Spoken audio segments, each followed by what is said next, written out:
Hey, this is Artie Astor from B Sharp and C, and I'm trying to do a couple things here because um, I'm in the middle of trying to change a lot of what I do with my system. So the actual SM57 microphone that I had going into my interface right here, my Scarlett, was coming in with a lot of feedback and a lot of choppiness, and I'm not too sure why. I checked the sample rate and bit rate and everything on my DAW and on my computer, and everything's matched. My interface is between 15 and 20 years old, and I know that some people say you never need to change your interface. So when you have a laptop that's 15 to 18 years old, I understand um, you're still processing digital information, but the hardware is only capable of doing so much. When you have an interface that's 15 to 20 years old, you kind of come across the same thing. The hardware does, to some degree, dictate how the digital aspect of things gets processed and transfers from one device to another. So I am thinking I might need to get a new interface. So I'm using this microphone here, which might not sound as good. I was getting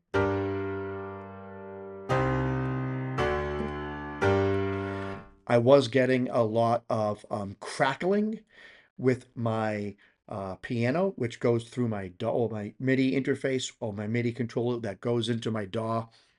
It gets processed through my DAW and then comes out here into the interface and then through OBS. So I'm using a lot to process the information and to do everything, but I have a brand new MacBook. It's got 16 gigabytes of unified memory, and I'm not even using 10%. Right now I'm using 8% of CPU. And when I play,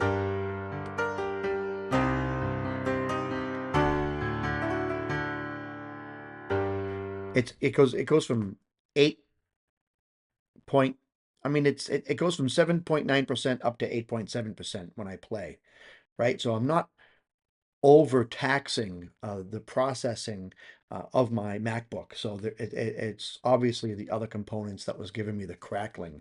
So let's see. But anyways, I need to do a test episode of B Sharp and C just to kind of see how things go here. So this is what I'm going to do. Call me what you will, say what you want. Wabam. Okay, let me make this smaller, only because I want to. Let me turn on my background. Okay. So here we are. I'm going to actually review one of my own songs. Why not? Why not? I need to do a test episode and I'm just going to review one of my own songs. It's a song called Of the Day. It's featuring a singer. She was in the Romanian X Factor. Her name is Irina Ionescu. Right now, she's actually traveling Europe with the famous artist from the early 2000s, Accent.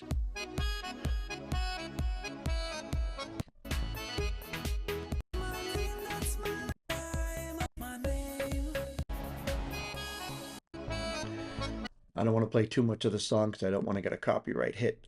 So the singer of this song here, is traveling Europe, working with Accent as like a backup singer. And I believe they're based out of Romania, and then they do a lot of stuff throughout Europe. But anyways, here I go. This is me reviewing myself. This is a song called Of the Day, featuring Irina Ionescu from the X Factor of Romania on vocals.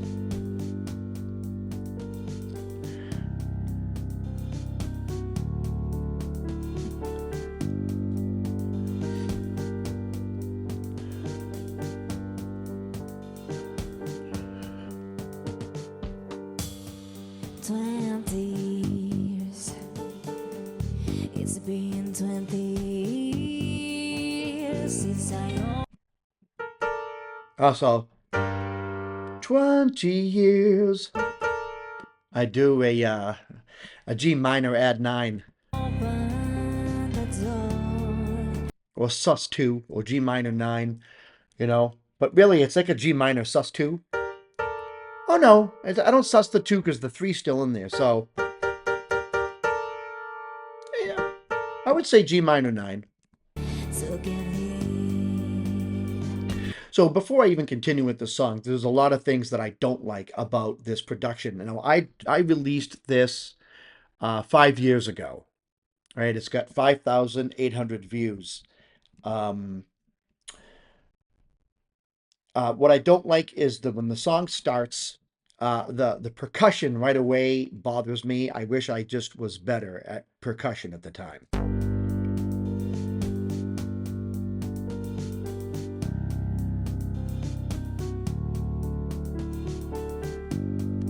It just sounds lifeless. It just sounds as though it's not good. Now, I like the little cymbal hit in the right ear that you get. I think that that's actually a nice addition, and I wanted to do something kind of like that, that sounded mysterious and like a hit with echo off in the distance. But the rest of the percussion, in my opinion, when you listen to it, it's kind of it lacks life, it lacks energy, it lacks rawness. It's just blah blah blah.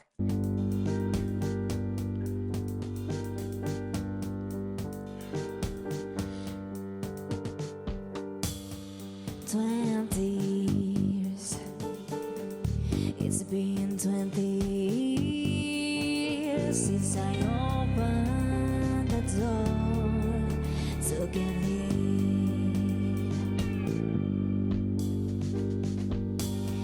I don't know how. So now in this second verse, I started adding like an organ sound, and this is a very simple chord progression. It's a G minor. Well, I do this one, so I can add I do this so I can add the 9. So,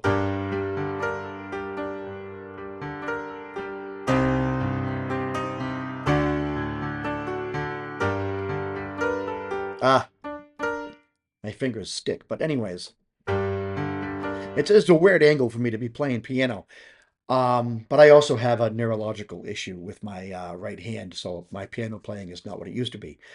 But yeah, it's just G minor and then C minor and then D major. So it's basically 1, 4, 5. So it does have kind of a blues sound to it, but it's a little mysterious, you know. I don't know how I feel a breeze from that door open now.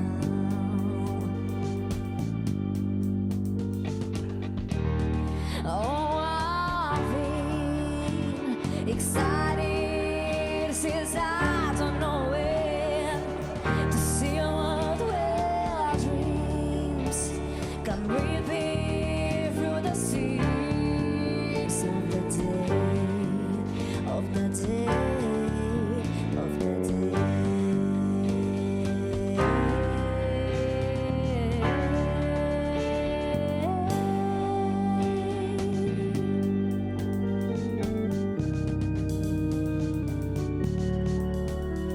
I feel like the percussion would have been better if there was a little bit more. I mean, you can add a little bit of reverb to a percussion hit, to a tom, or to um, what's the other one? To a tom, or to.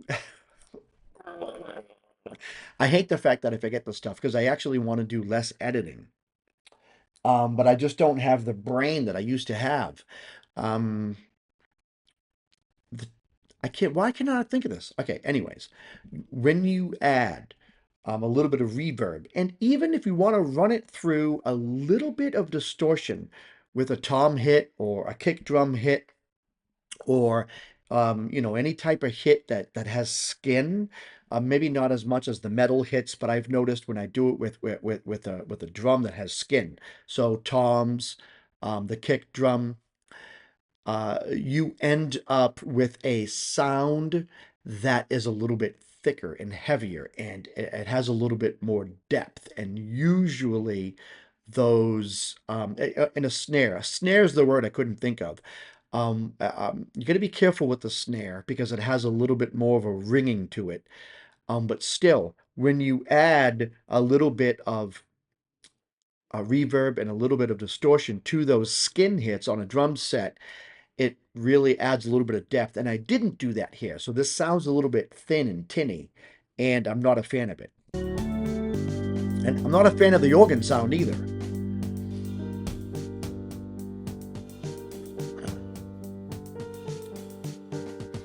There's a reason. There's a reason that is room exists alone. It's in the eastern. It's in the eastern. So I didn't make the video. Irina and her boyfriend at the time made the video. And I love what they did here. I think they made a mistake with like the synchronization of the voice with the lyrics. And instead of recording it again, they ended up just doing this right here and tried to add a little bit of something that they considered maybe arty or crafty in order to hide the fact that she was singing the wrong lyric. That was my guess.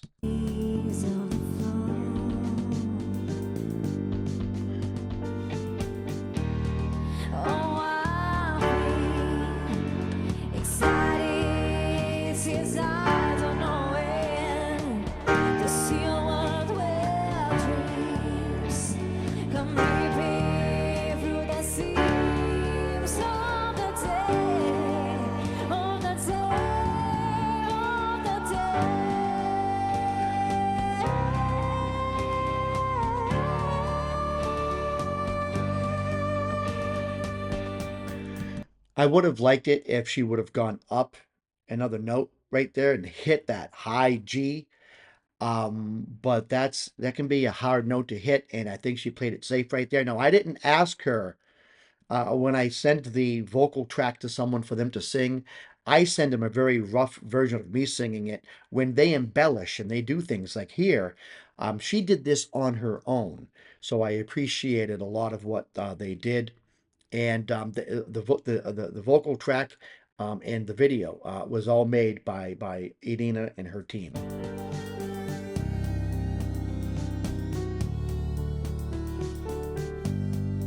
Okay, here's my guitar solo coming up.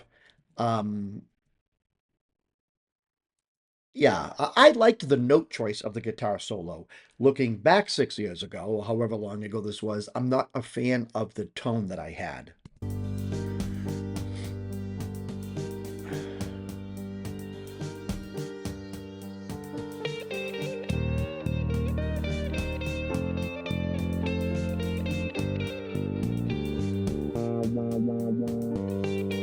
I like that part.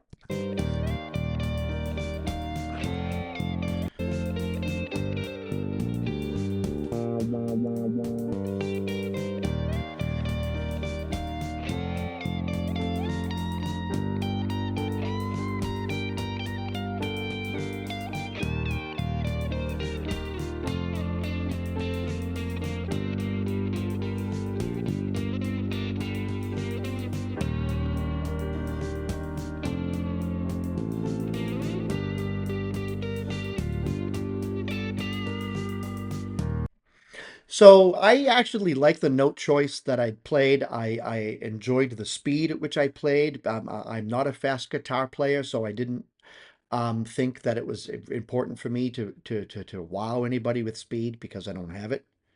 It's like trying to say, "Hey, um, well, I don't know what it's like trying to say, but it's anyways. Let's go back to the song.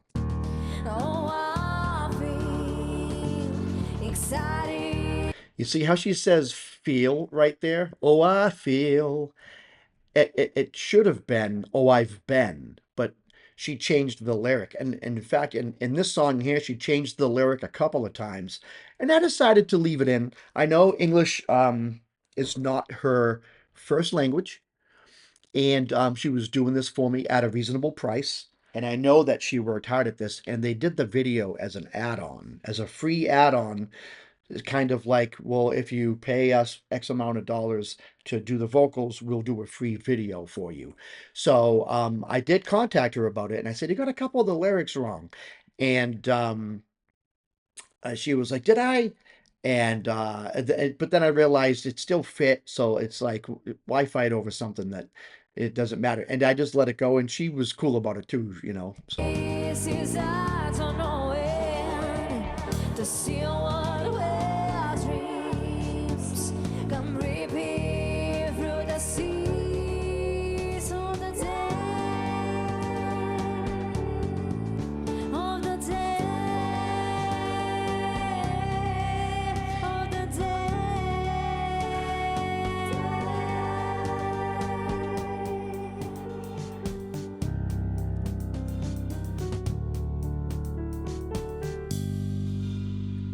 All right, so now if I had to rate that song as though it weren't mine, if that was somebody else's, I would say, wow, I really like that song. I like the way it was written because structurally, with its simplicity, it's just 1, 4, 5, 1. And then for the chorus, it's flat 6, 5, and then 1, 5, 1, 4, 5, 1. But if I so I would actually say the vocal melody is really nice. I really like it. I like the way the song was written.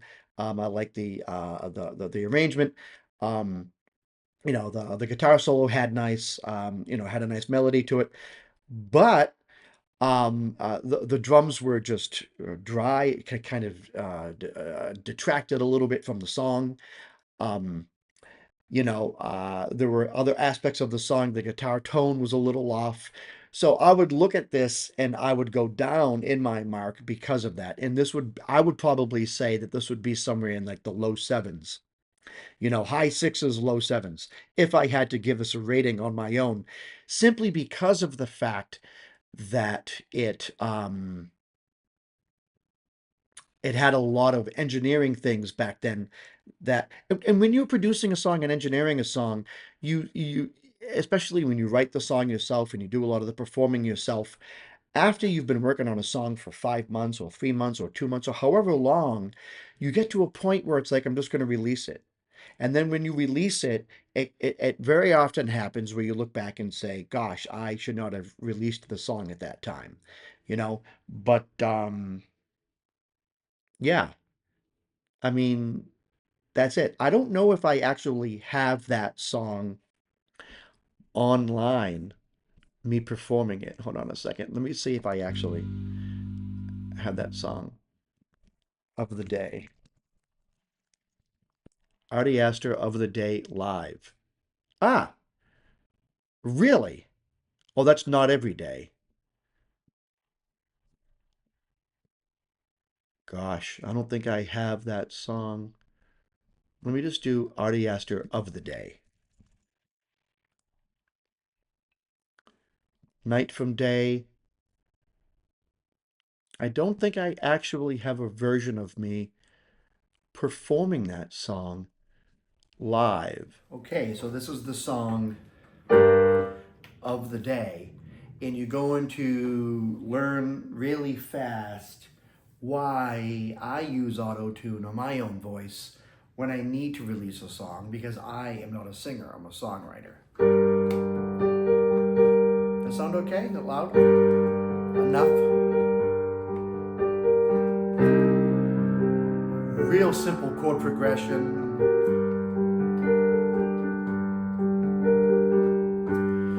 20 years, 20 years since I opened the door to get here.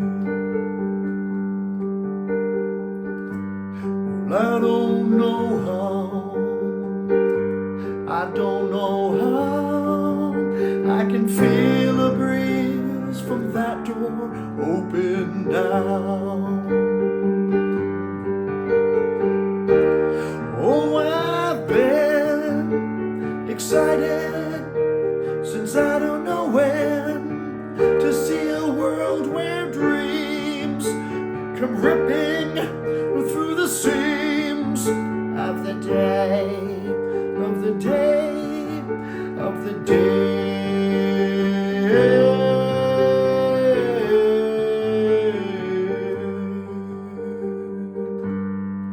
So that is essentially the first verses and the first chorus. It's like the first half of the song. I am going to see how this sounds now. I probably will do editing. So this might not be a live episode, but I wanted to do a test episode with some of the changes I made. I made some configuration changes within my MacBook, and I started using this microphone here that goes directly into the MacBook on USB. So hopefully there's not too much lag, but it goes directly into the MacBook on USB and it does not go into the interface. So now I have less information going into the interface and it seems like I'm getting less crackling, whereas I was getting a lot of crackling before. I think I was overtaxing the interface. But anyways, let me know what you think of my review of me. But yeah, high sixes, low sevens. If I did that live, it would probably be a three, just so you know. And I think it's good that you know that like if I saw myself live and had to give myself a rating, it would be like below five because I'm not a performer. Anyways, that is it. That's Artie Astor from this episode of B Sharp and C saying until next time, keep it groovy.